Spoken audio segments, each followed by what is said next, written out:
عدنان.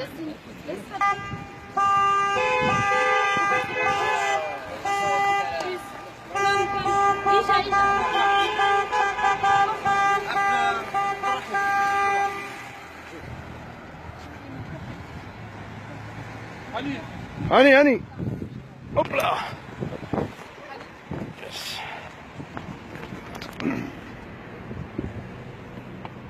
ربيع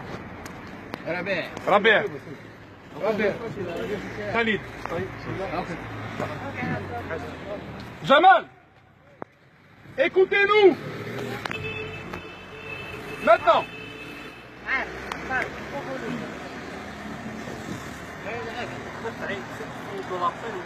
اوكي بالتليفون.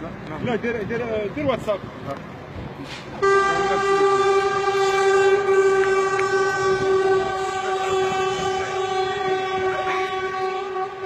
نداء بالجراف لإعادة فتح الحدود المغربية الجزائرية ودعم للشعب الليبي 13 فبراير 2017.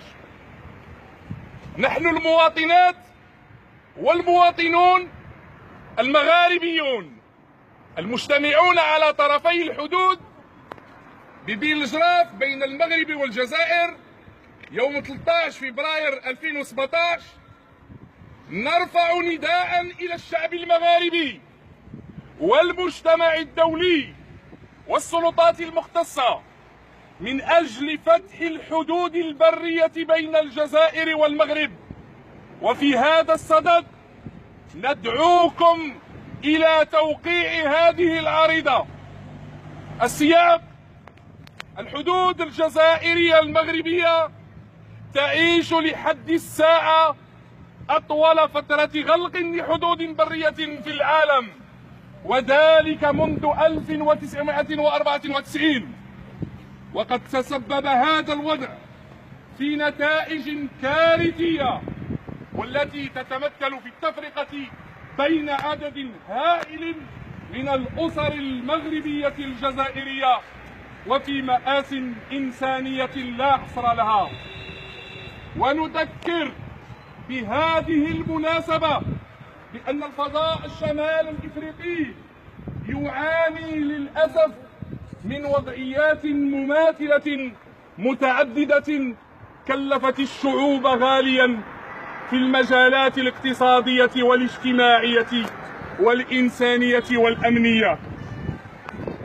العريضة المواطنة لفتح الحدود نطالب بفتح الفوري واللا مشروط للحدود البرية بين المغرب والجزائر.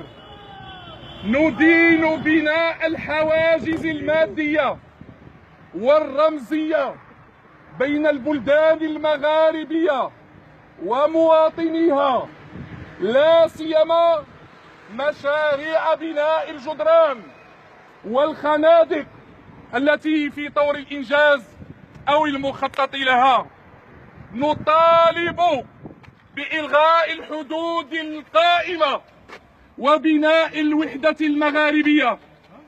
نطالب بتعاون فعال وحقيقي بين البلدان المغاربية في جميع المجالات السياسية والاقتصادية والاجتماعية والثقافية والأمنية. ندين السباق المتسارع نحو التسلح والتنافس الهدام والمتزايد بين الدول المغاربية. دعم الشعب الليبي في هذا السياق نعرب عن تضامننا التام مع الشعب الليبي في محنته الحالية، وندعو المواطنين الليبيين إلى التوافق والوحدة ضد التدخل الخارجي والانقسامات الداخلية من أجل المصلحة العليا لليبيا. ونعرب للشعب الليبي عن دعمنا الفعلي من أجل الحلول الفعالة للأزمة الحالية.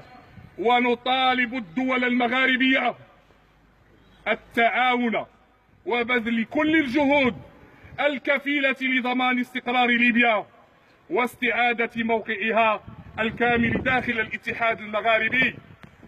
إن مبادرة الاتحاد الشباب الأورو مغاربي جاءت تتمة للمبادرات التي يقوم بها المجتمع المدني. والسلام عليكم ورحمة الله تعالى وبركاته.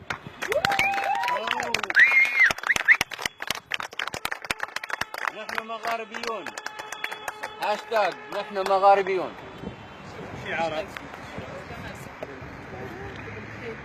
شكرا سي وليد، شكرا لك.